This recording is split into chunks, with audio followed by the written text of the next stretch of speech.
Welcome to the 525 Records podcast. Oh, look at me now. I have grown, and everything that I have is all that I know. And where will it take me? Only time will tell. Yeah, I'm going by a feeling that's never been for sale. Out here, there's a lot of strange birds, and I'm wondering when we'll share this sky. I know that it's just not worth me losing my bird's eye. You suffered such a sad, sad fate, and I've got a lot of things to hide. I've got a lot of goddamn nerve. You've got a lot of love, love, hate. Love, love, hate. Love, love, hate. Love, love, hate. Oh, look at me now. I'm bored and old, and everything that I had, I traded for gold. And where did it take me? So far from myself, I traded the beauty for a season in hell. Out here, there's a lot of strange birds, and I'm wondering when we'll share the sky. And I know that it's just not worth me losing my bird's eye. I suffered such a sad, sad fate. You've got a lot of things to hide. I've got a lot of goddamn nerve. You've got a lot of love, love, hate. Love, love, hate. Love, love, hate. Love, love, hate.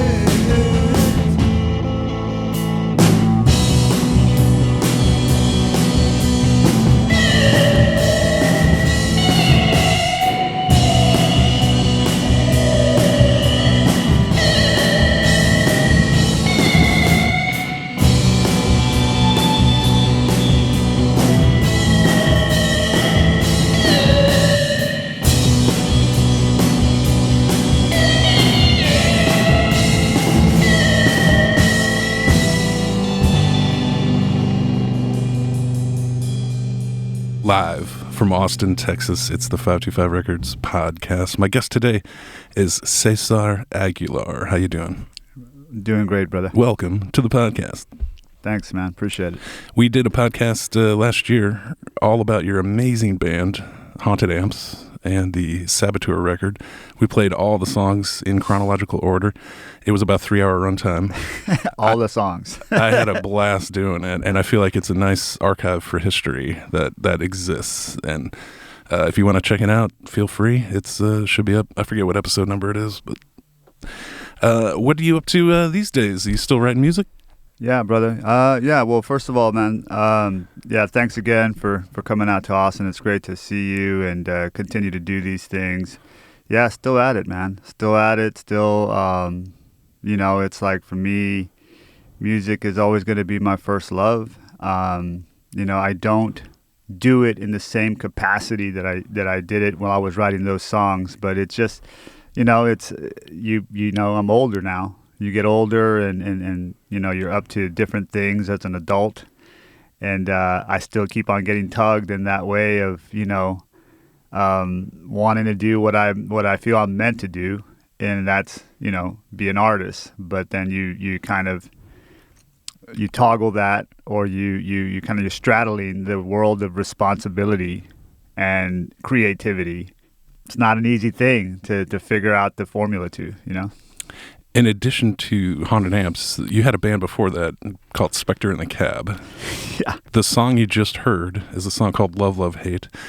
We're currently mixing this, hoping to put it out, so look forward in the future. But I was hoping you could just talk a little bit about that song and what inspired it, if it's got any relevance in your later years, now that's 10 years later. And Yeah, it's actually just hearing it with you, I was reflecting on just that. So, Love, Hate is probably one of the first songs that I wrote. Really? Yeah. I mean, it's there in that first batch of, I would say, there was probably a batch of 15 to 20 songs that I'm just trying to figure out who I am as a songwriter in my first years of writing. And I should preface this, it's not just the first song you wrote for this record, it's the first song you ever wrote. Yeah. Which is incredible. I mean, an out of the park home run on your first attempt. That's crazy. That's what's so fascinating about you and your bands and your albums, your story is, you picked up guitar really late in life. You had a whirlwind of creative inspiration that led to two Spectre in the Cab records and the amazing Haunted Amps record. And is this Level of Hate, is it about anyone in particular? I mean, without naming names. I think it's about hearing it now. My songs always, I feel like, come from specific events going on, and then trying to make sure that they have a more universal appeal. And I think specifically, maybe my relationship was enduring a stress that with my partner, whom I'm still with now. And it was probably a stress brought on by myself, that I'm still growing and trying to figure out how to do life, and certainly how to do love, because I'm not good at it. There's a line in there. It's out here, there's a lot of strange birds. Yeah. What is that, like some desert reference, or were you like peyote trip or something? No. The premise of the song is that cliche that we have, where it's like, yeah, I've kind of got a love-hate relationship with it, and I was fascinated that we say that, right? Like, I got this love-hate relationship with fill in the blank, right? Yeah. And just, I wrote that out, and the way I imagine somebody saying that is there would be the word love/hate, right? And so my idea there was like, my relationships, by consciously and unconsciously, I create this love-hate dynamic where people love me, but they can also, what I mean, because of whatever my antics might be, or any kind of shitty behaviors that that I'm exhibiting, end up in that kind of love-hate dynamic. And the strange birds is, this, like, right? Like, we say that about people, man, that guy's a strange bird. You ever heard that saying, or is that just me? Well, Alpha Rasmussen has a song entitled Strange Bird. And yeah, absolutely. You'll hear it, oh, that's a strange bird. Yeah, right. And that, I think that was, like, for me, I'm fascinated by the things that we say, right? And we just take them for granted as just part of our everyday vernacular. But I kind of trip out on words, you know what I'm saying? It's like, that's a real interesting saying to me, that there's strange birds, If I recall correctly, you were an English major. Yeah. And you have a degree, right, in English? Yeah, that's right. And, I'm fascinated with some linguistical, the school of thought that says you think in words. So anything that you can conceive or dream or possibly, in a waking state, you're limited by the software program that is your language, whatever it is. It could be English or any other language. But you think in words, therefore that's a limiting factor in terms of what you're capable of consciously, representing. I have run in the last few years, into ideas about how impactful the words that we use are to kind of form like our reality, or, like our experience.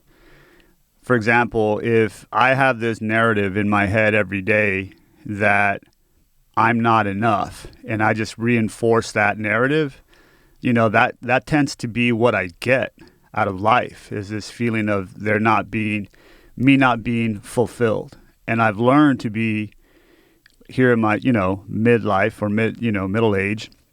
I've learned to be conscious of the kind of things that I'm saying about my experience, about myself, because, I have been prone to a lot of like negative self-talk. Sometimes not even aware that I'm being that way, that I'm pretty much like beating myself up unnecessarily. So I've tried to make some strides, some real big strides in not, and I don't know if that's in line with what you're referring to, but I believe that what we feed ourselves, like in terms of like what we say about our experience and how we're feeling and whatnot, I mean, we've got more control of our lives than we might care to admit.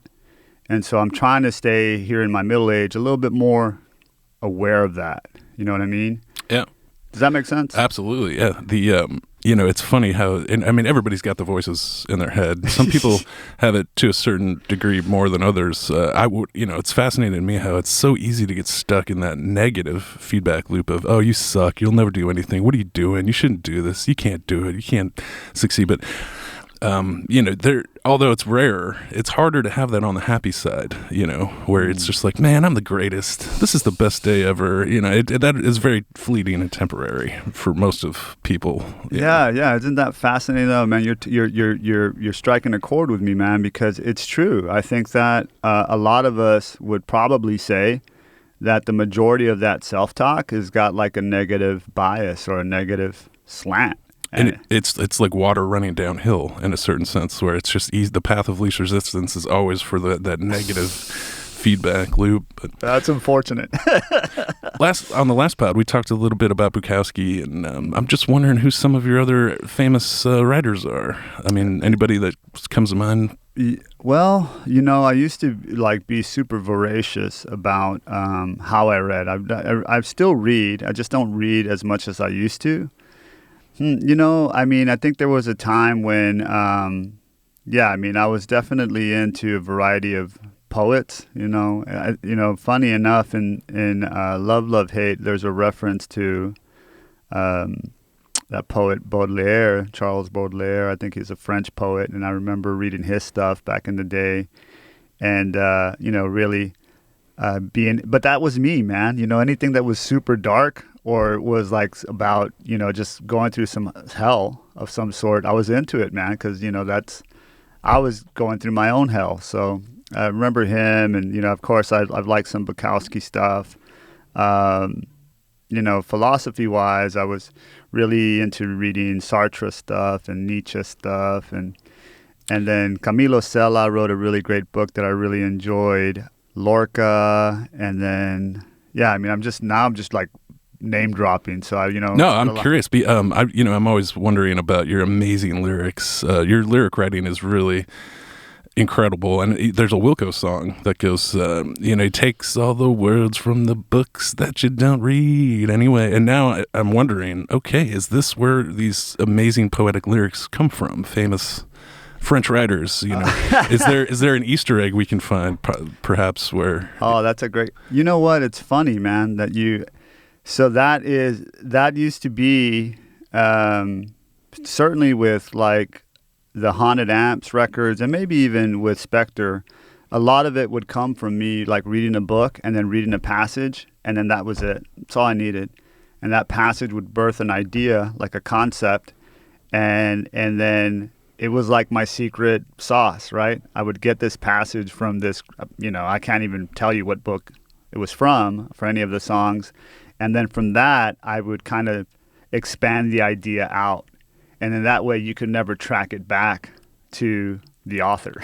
Yeah, well, no, that's the opposite of plagiarism. Even though it may appear on a prima facie level like plagiarism, it's really not, because you're not just copying quotes or whatever. This is how music evolves, and this is how literature evolves. A famous writer reads another famous writer and is inspired to create more writing. Same thing in music. You're inspired by your bands or artists, whoever it is, and then boom. But next thing you know, you're writing a record. So I think it's awesome. It's fascinating. speaking to the Nietzsche deal. So I was reading a Nietzsche book. I don't even remember which one it was, but he had this line in the book that says, "Life surpasses life." And I don't know what he meant by it, but I know what I thought about it. And so that lyric made it to Empty Port, where the chorus is "Life surpasses life."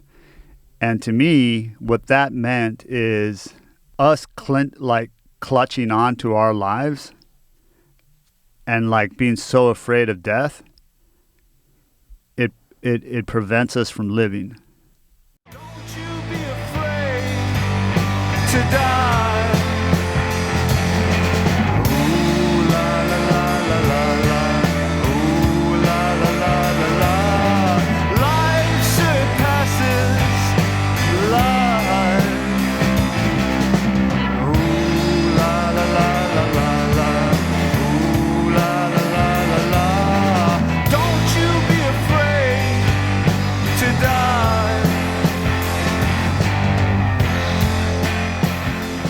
Oh, what a song. We should probably give a shout out to your fellow bandmates who played on this record. What is the drummer's name again? I always forget. The drummer is Justin Swite, and then Seth Gibson. Seth Gibson on the bass, Justin on the drums. There's another Justin that's in the picture, the engineer who recorded this, the great Justin Douglas, as I like to refer to him. And a big shout out to him. Amazing job of engineering. And then this was recorded at the Shine Studios. Yep, that's which right. no longer exists. No, it doesn't. Well, the company that he runs is taking on a different name. It's now called King Electric Recording Company. But the Shine, yeah, it just, it morphed from Shine to King Electric. And then getting back to, sorry to jump around, but getting back to the Spectre in the Cab, the drummer on that, which I know both these guys' names, I just don't want to butcher them. So if you would talk about the drummer for Spectre, what's his name? That was a very good friend of mine, is a very good friend of mine, Beto Rincon. And he joined me to write, a song. We probably wrote several songs together, but as far as like what got recorded ended up being about 8 or 9 songs.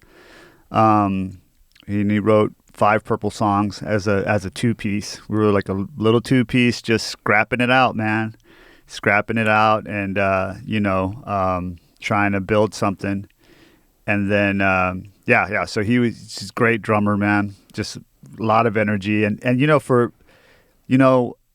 reflecting on those shows that we played together, man, people would come up and say, man, for 2 guys, it's a big sound. And it had to be because it's 2 of us, you know what I mean? And it's like, it's like, how do you captivate an audience? And we captivated them with what I would say was powerful performances for at least in my case, a real novice, musician. And how long had you been playing guitar when you wrote the first Spectre record? Less than a year? Probably on the more generous side would have been like 2 years, right. Maybe. 2, you know what I mean? What was your musical background before you picked up the guitar for the first time? Playing saxophone in junior high school. Really? Oh, see, now we're getting into it. Wow. So do you remember where you went to junior high? Was it here? No, I went to, so I'm from South Texas. So okay. I'm from the Rio Grande Valley, which is like the borders. It's like the border towns to Mexico. Right. And I grew up in a town called McAllen, Texas. Went to a junior high called Lincoln Junior High.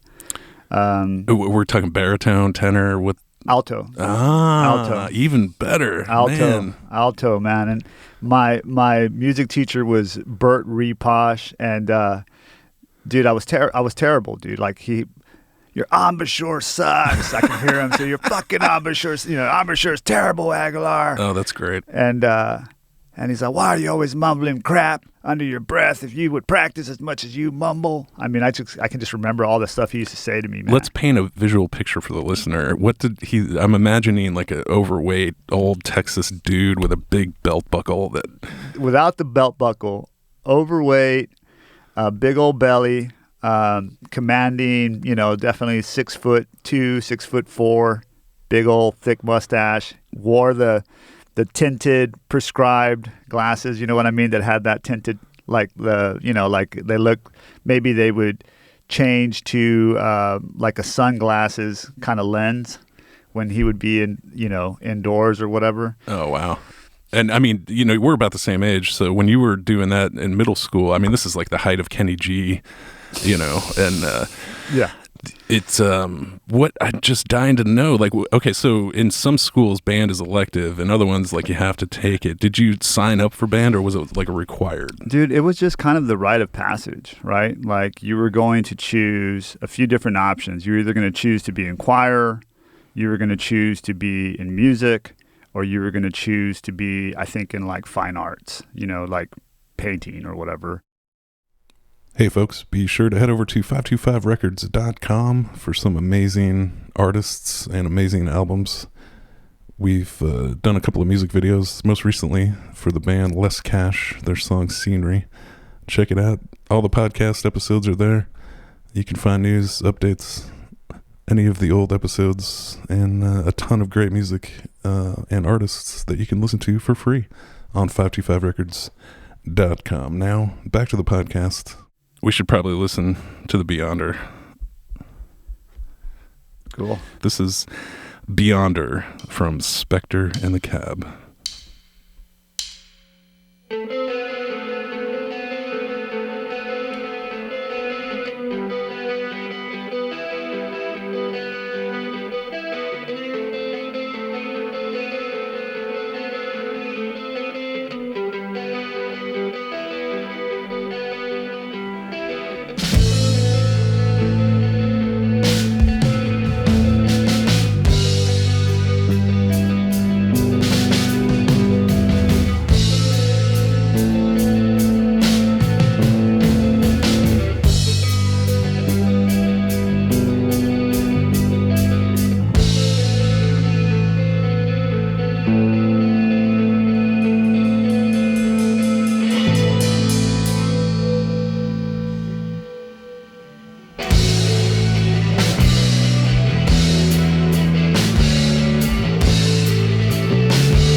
The Beyonder from Spectre in the Cab.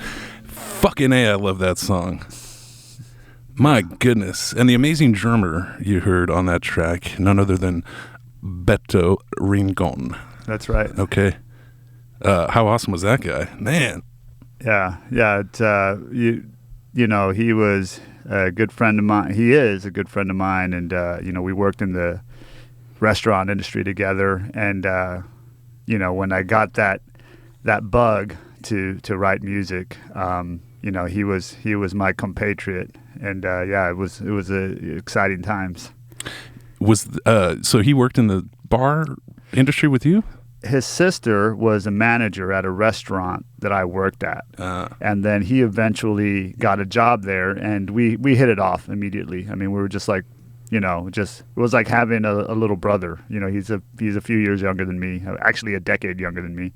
And yeah, we just, you know, we would hit it off, we'd hang out. And then I don't know how the whole idea came together. You didn't put an ad in the paper, hey, audition drummer wanted. No, dude, I'm not sure, man. I don't know how it came to light that maybe I saw a show of his. I'm not sure how I found out he was a drummer, but yeah, you know, then I asked him if he would help me write these songs. Between Beto and Justin, you hit the drummer lottery, my friend. You know, I don't take it for granted. It wasn't lost on me. They both brought something very unique, but both of them brought an energy that I think was, you know, was required for the music that we were writing. I would take a guess they probably didn't show up late or intoxicated to rehearsals. Yeah, that was not an issue. I mean, you famously quit drinking 7 years ago. Which, bravo, sir. That's incredibly awesome feat. But, I mean, you were still pounding booze when this was going on, right? I mean, well, actually, dude, to be fair, this is my second stint at sobriety. So when I was writing these songs with Beto, that was my first stint. I got sober, you know, I'd been pretty much a avid drinker. You managed the famous Whistlers on East 6th Street, which I went into the other day. I was staying down there. Oh, cool. And immediately they looked at me like, you're not cool enough to be in here. It was like candlelight and stone. And I'm like, everybody's drinking like craft cocktails. And I'm like, yeah, can I get a double makers and a Lone Star? They just kind of slap the can on the bar and they're like, yeah, I'm not sure that I'm cool enough to be there anymore. But yeah, I mean, that's the world I grew up in. I mean, I grew up in Austin, dude. It's real easy to, it can be like a Peter Pan land. I think I talked about this before, and certainly I feel like I learned how to drink.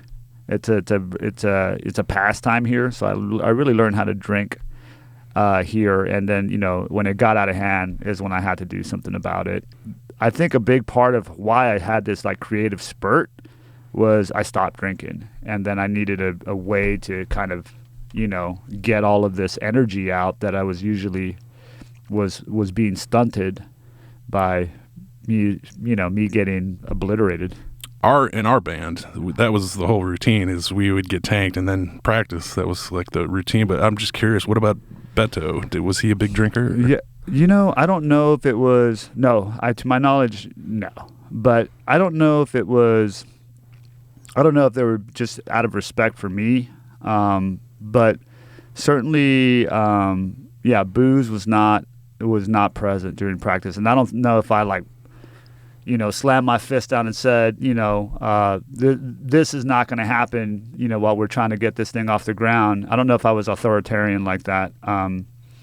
But it's just not something that really came up. You know, I don't know if it was by their own choice, or out of respect for the fact that I had chosen not to drink, or it's just not like we were all kind of on the same page about, you know, trying to get this music going, you know. Yeah, you know, that's what makes these projects so special. Again, is, you know, the seriousness. It wasn't like I'm sure in Chicken Shift they sucked down a few beers at practice, and you know, in our world, in our bands, it was like, you know, we're trying to live out some rock star fantasy of excess, you know. So yeah, that's good to hear. Well, you know what? Let's give him a call. Let's see if he's going to pick up the phone. This is the famous drummer for Spectre in the Cab, cool, Beto. We'll see what happens.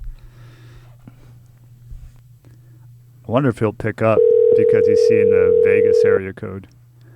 It's actually a 218. Hi, this is Beto Rincon. Sorry I missed your call. Please leave a message and grow food. At the tone, please record your message. When you have finished recording, you may hang up or... Hey, Beto. Beto, welcome to the 525 Records podcast. Thanks for taking a phone in here. You played Inspector in the Cab. Your drums are amazing on those recordings. And I don't know, what kind of kit were you rocking back then? That was a Frankenstein kit. It's a company out of Transylvania. No, I'm just kidding. It was all pieces, man. It was like a total just hodgepodge. I didn't really care about gear till much later. So it was just a hodgepodge kit. I was just learning about good heads back then. Definitely now like a Remo pinstripe head guy now. But back then it was really just what I could put together, and probably really old Zildjian cymbals if I had to remember. Yeah. I'm dying to know if, most drummers, they're so spread thin because everybody needs one. And so almost all drummers end up playing in 3 bands at once. Were you in multiple bands at this time when you were doing Spectre? I was. Yeah. And they were all awesome bands. I had some really good friends that I had known from the house that I was living in when I first moved there. And they were all UT college students, and they were doing like indie pop type of music, kind of Animal Collective-y type of compositions, really fun stuff. And then I was in an electronica band with one of Cesar and I's former coworkers. Actually, who was that? Damon. Oh yeah. Okay. Yeah, Rage Ranger. Yeah, dude, that was hilarious. Yeah, I was in Rage Ranger, and then I lived in another house in Austin where everybody was a musician, and that was there. I mean, there were a bunch of people living. It was like a commune, so there were all kinds of styles of music going on there. But yeah, your hunch is correct. I was in a whole bunch of stuff at that time. That's awesome. So I got to know, because it's a podcast and I'm trying to extract some podcast gold, like who won out when there was like, oh, we can only practice on Friday, what band was the top of the shop? Well, I really liked what this one was doing, just because Cesar and I's like chemistry was just really, really good. And I don't know, how much he's told you about rehearsals and stuff, but I reflect on our rehearsals all the time. They're really reflective, meditative for both of us. And so the ritual of the ritualistic nature of our band was pretty invaluable for me. And so Spectre was definitely at the top. There was a lot going on with Canopy and the other thing, but one thing about Canopy was the other band I was in, but the other thing about Spectre is that we were actually documenting and recording, which is the reason why you're talking to us right now, is because we actually had documentation of what was going on. Canopy was like, we just put on really good shows, but then we never recorded, and so that's why Spectre has become so special, is because that stuff is documented, and like he sent me Apollo Jupiter, and I hadn't heard that in forever.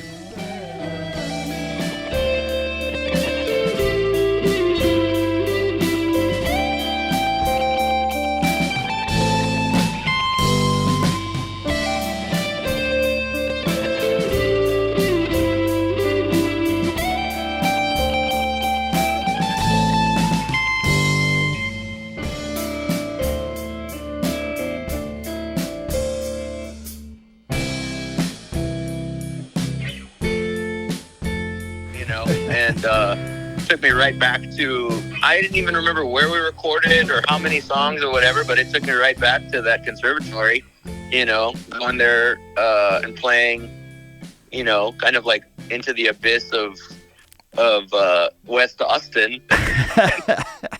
And that was just really cool to know that we were out there playing that playing that music, you know. So Hey, Beth, I Pretty wanted to ask you, brother, because I couldn't answer Elliot, but do you remember like how we broached the subject of playing together? Was it that I saw you out somewhere and said, "Hey, could you help me?" I don't really remember, what kind of birthed the whole, relationship of us, writing and well, I mean, because I think Spectre was one of the last things I did. I think in Austin, wasn't it like 2009? about 2007, 8, 9, probably. Yeah. So, I mean, at that time, I was playing in a bunch of different stuff, but I don't know.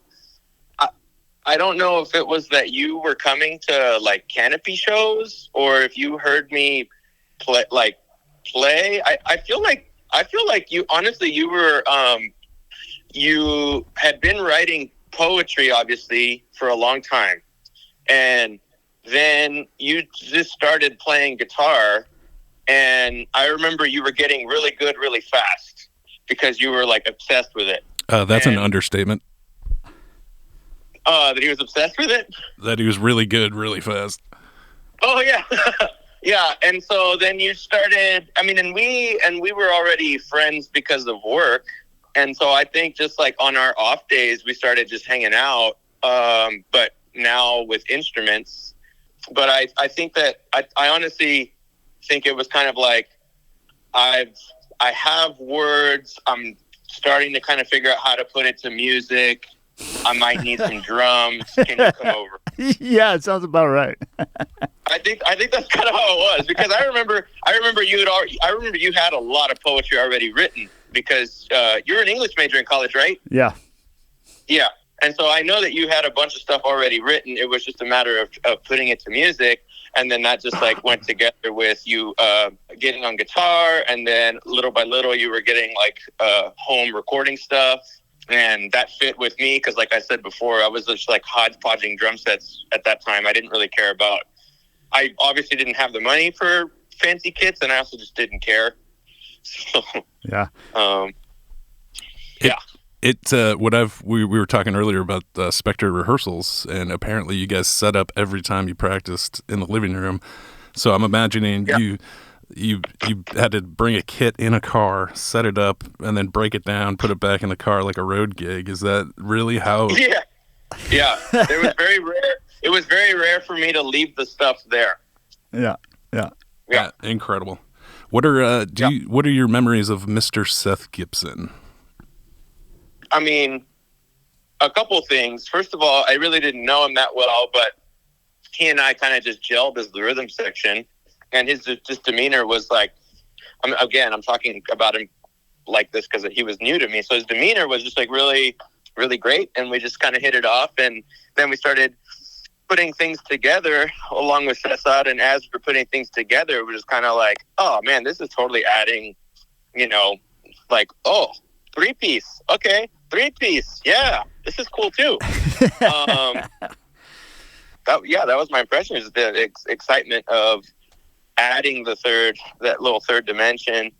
Obviously, once we got into rehearsals together, the dynamic was great, and I think it all went together really well. Well, if I could get serious for a moment, you guys are rehearsing, everything's going great. You're playing shows live at the Mohawk, making recordings, cruising along.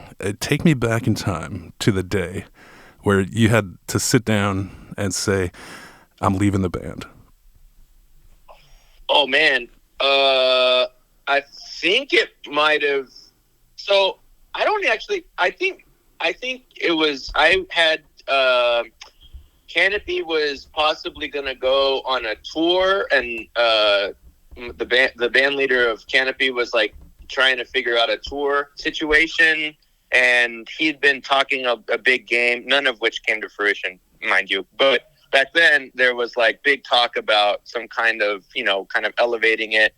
And so I felt like it was possibly time to narrow it down to how many projects I was doing. for guitar players and frontmen, it is devastating and heartbreaking when the drummer leaves. And I'm just picturing a day where, and it's very rare to maintain a good friendship after a split like that, which you guys have clearly maintained a great friendship even after splitting from Spectre. But I'm imagining a day where you're like, I got to sit down and tell Cesar that I'm leaving the band, and I'm just wondering what that conversation was like. Did it go super smooth, or was there tension? It fucking sucked. Yeah. No, it wasn't. Yeah. It wasn't. How did you break it to him? Like, what did you say? Oh, I think I just like a normal rehearsal. I went over to the house and then just like told him that what my plans were. If I remember correctly, he wasn't that happy about it. What do you remember? Yeah. I mean, this is a. I'm trying to remember. Dude, I remember. I think literally, I went over to the house. Yeah. And definitely did not like that I was about to. I was not very excited about doing this at all. And of course, you must have waited until after the rehearsal to break the news. Shit, I wish I could remember things like that, but I don't at all. I either waited till after practice or I just totally ruined that day of practice by quitting. I don't remember. on a scale of 1 to 5, with 5 being handled it well, 1 being fucking handled it not well, where did I fall in that spectrum? Wait, which one is not well? Is not well? 1. 1. You handled it probably at a 3. All right, cool, man. Probably a 3. You were really skeptical of what was going to happen with Canopy. You're like I don't really know about that band. I don't really think you're making the right call, but I respect it. That's pretty much what happened. Well, there was probably a lot of insecurity and a twinge of jealousy on my part. If I could, be aware of probably where I was in my own head at that point in my life. You know what I mean? And I probably had a little bit of flavor of the month thing going on. Was like, yeah, I'm going to go over here, grab a screener, maybe. I don't know. I was young, man. I was young and immature. It's so awesome to finally hear this story getting told, because for 10 years I've wondered, and it's been a deep mystery, and it's been pretty vague, and it's nice to get a little resolution and clarity on that. Well, like I said, because we haven't talked much about this, but literally one of the best things about that band, honestly, was the ritual of rehearsal. I don't know what Cesar has told you about that at all. Has he told you anything about what our rehearsals were like, or the process or anything? Just scratch the surface. Please elaborate. What was the ritual? So the ritual was always just hanging out before and during. So just conversations. One of the reasons why we're as you mentioned, why it seems as though he and I are still very good friends is because those conversations, more than a band, we were already friends. And I think we both were very much so in the same wheelhouse in terms of whatever happens with the band, we're still connected as brothers. So I think that was number one. And so the maybe what you were hearing on the recordings is also kind of the expression of emotions that we would be talking about in our lives during the rehearsals, in terms of before we would play and maybe during we would play. And we'd also cook. We'd also prepare meals. We'd also just drink tea. We'd also hang out with dogs and just be friends that happened to have set up instruments before we started talking. And then we'd go and play those instruments. And then we go play with Opal. And then we, just chill. Opal's the dog. Yeah. Yeah, I have. Yeah, it's so funny that you bring. Not funny, but it's actually refreshing that you bring that up, man. Because earlier, Elliot asked me about, because man, I had stopped drinking as well when we'd formed the band, and he's like, You know, sometimes bands get together and they get sloshed, and then that's kind of part of the deal. Sometimes. And I was saying to him, it's like, I don't know if the guys, out of respect for me, didn't do that, or it's just not something that it was even brought up. But where I'm going with all this is that I feel that, to your point, you know, there was just something. It was very cathartic, the whole experience, right? Because we were hanging out as friends and as brothers, discussing life, and then, you know, just by pure happenstance, we happened to make music together, and I think that made for a dynamic that allowed for a lot of music to pour through. You know what I mean? There wasn't a lot of, I mean, you know, I could be wrong, but there wasn't a lot of, you know, the stressing out that you hear about with other bands, where there's, you know, this. I hope I wasn't some like authoritarian band leader saying, "No, man, the fucking song's wrong, and you gotta, you know, gotta do this." You know, you guys aren't sleeping with each other's girlfriends and having fist fights backstage. And, I mean, it's so special and magical when you're in a band like that, in that situation where everybody's on the same page, everybody's motivated, serious, taking it seriously. You know, it's just special, and it doesn't happen very often. I mean, it does to drummers, because drummers are always in. But as a guitar player, you know, or a bass player, you know. Yeah. Well, what are you up to these days? What are some of your current projects? So I play very little music at this point. I did just recently purchase a sonar kit, which is the most expensive kit I've ever owned since fourth grade. I started in fourth grade, so this is the fanciest kit I've ever had. But I'm starting to invest in a little bit of recording equipment. So now that I have it, I'm just kind of building it so that something will come of it, right? Field of Dreams style. Are you a multi-instrumentalist? Do you play guitar or anything else besides drums? When I was 18, I started picking up guitar and started taking it a little bit more seriously when I was 21. And then I play a traditional Mexican instrument called the jarana. It's like a glorified ukulele. But I went back to school and then went to grad school, and I started teaching. And so now I teach traditional Mexican folk dancing in a school district. Cool. Ballet folklórico. And that's what I do for a living. But like I said, I recently started investing in some musical equipment and instruments and things. So definitely want to start dabbling in recording my own stuff. Have you always been a songwriter, even 10 years ago, or is this something new?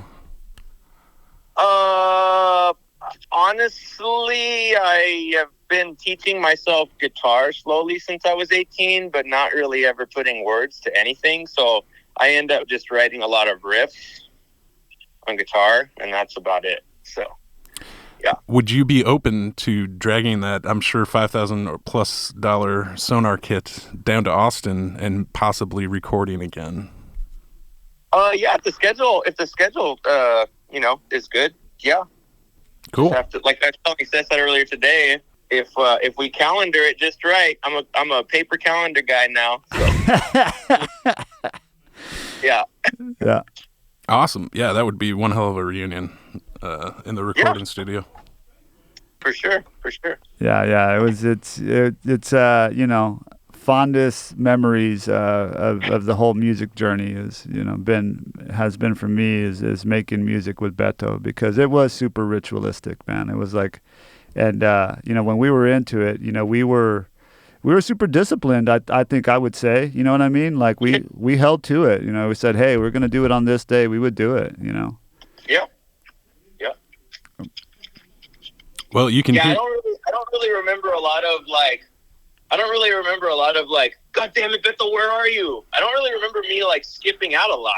No, dude. You know, the synchronicities on this podcast today. You mentioned Wilco. We were talking about Wilco. There's been a number of them, and I right before we called you, we played Beyonder, and I was glowing about your amazing drum work, and I'm like, yeah, and I bet he never showed up late or intoxicated to rehearsal, and it's just incredible. Yeah, it's from his own lips. He said it.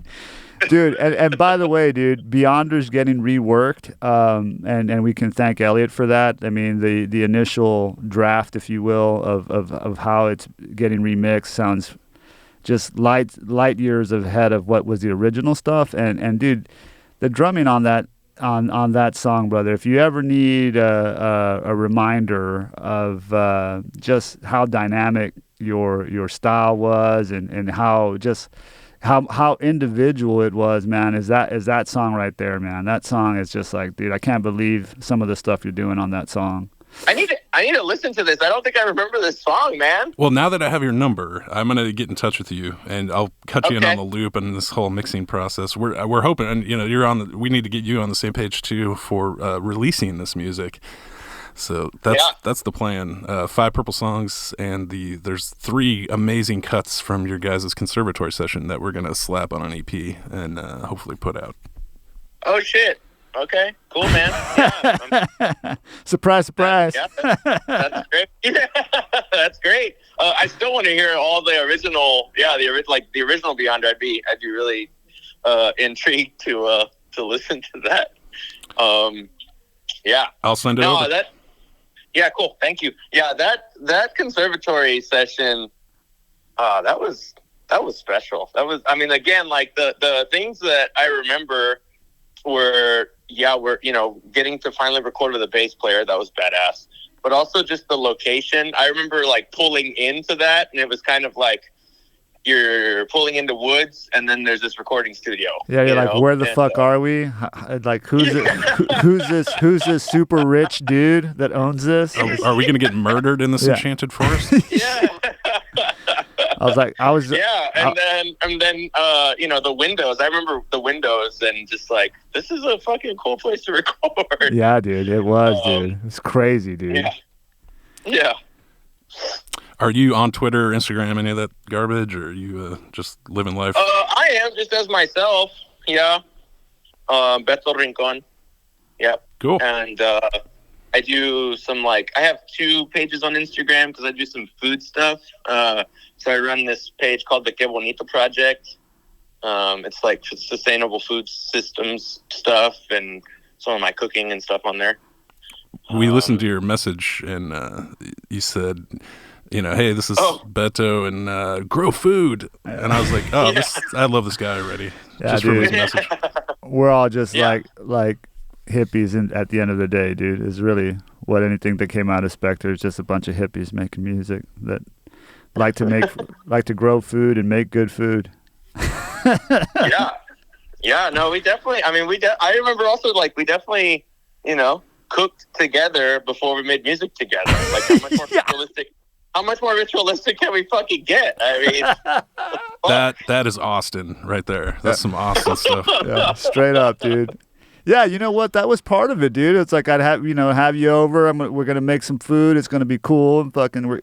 I think I try to make it like, I don't know if it was conscious, but I was like, dude, none of this should feel like a stressful situation.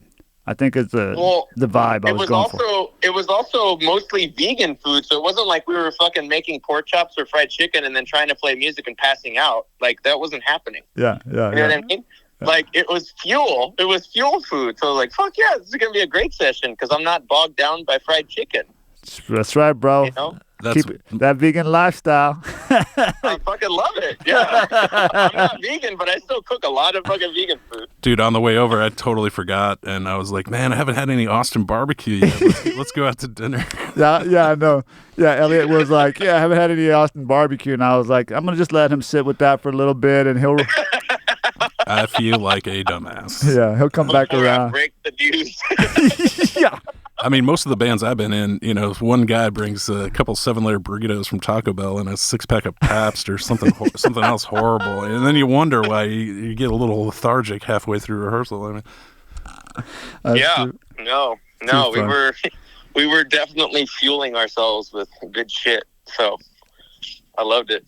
Yeah, awesome, man, awesome. Well, thank you so much for having us talk to you over the phone today. It's been a pleasure. Yeah, appreciate it. And we'll be in touch shortly. And Beto Rincon, cool. Thanks for calling in to the 525 Records podcast.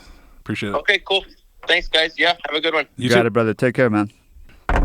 Woo, dude, you went for it, man. I'm proud of you for going into the breakup story. Come on, I'm Howard Stern here, man.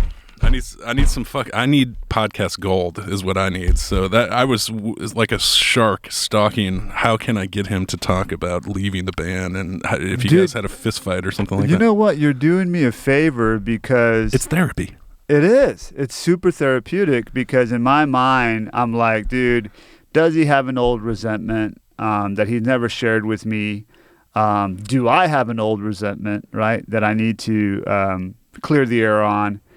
And I wondered if what I was telling you was true. Like, I was like, well, dude, he had this band and it was luring him. And to my knowledge, I think that's what I shared with you. It's like it didn't pan out. And he does remember it that way. So yeah, I mean, we're talking about Nietzsche and psychology and everything else. I mean, the human mind is famous for, especially when 10 years go by, people remember things a little differently, so you just, it's good to get everybody around the table and have a post-mortem. I'm glad that we remember it similarly. And I'm glad that he was honest and said that I was not happy about it, because I don't remember. I want to tell myself that, I was probably super diplomatic, but I was probably a dick, I think next podcast we got to get him in here. He's good on podcasts. You can tell. Like, this guy's great. He needs to be on the mic, not over the phone. Yeah. He's always been good like that. You know what I mean? That's what I think troubled me with his departure, was just how good of together we were good performers.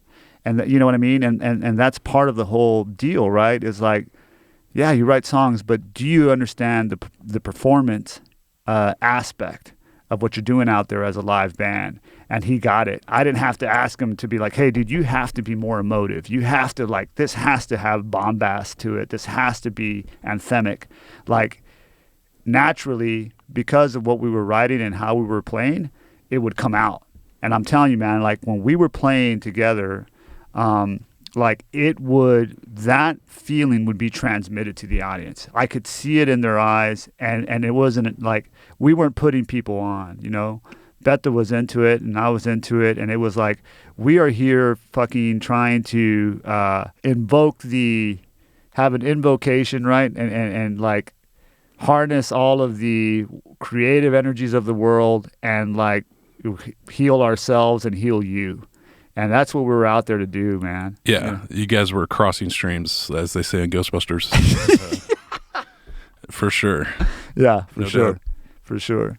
You're listening to the 525 Records podcast. My guest today, Cesar Aguilar. I hope you enjoyed it. If you made it this far, bravo. This has been great. I mean, these are always my favorite podcasts to do. I love doing these things, and I love talking to awesome people like yourself. I'm so glad you agreed to do this, and look for Spectre in the Cab recordings to come out this year, hopefully, and the incredible album, which you can actually go listen to right now on Reverb Nation and a few other spots. It's called Saboteur Lost at Sea by Haunted Amps. Really, really good podcast. Live from Austin, Texas at the Permanent Record Studios facility. Fabulous. Look them up. And thanks for coming on the podcast. I appreciate it. It's been great talking. I can't wait to do it again. I can't wait to get you and Beto to sit down at the same table and I can just lay back and let you guys expound upon the meaning of life, food, and everything else that is tangential. So thanks for coming on, man. I appreciate it. Yeah, thanks for having me. It's always a blast. Appreciate it, Elliot. All right. Well, until next time, thanks for listening to the 525 Records podcast. Tell them that you're gonna leave.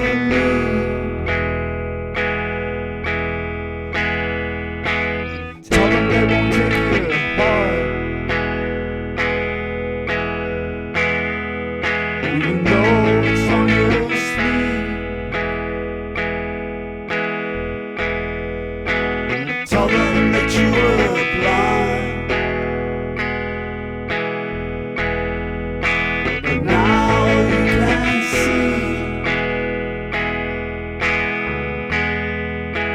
Tell them that you were afraid. And now you are free. Tell them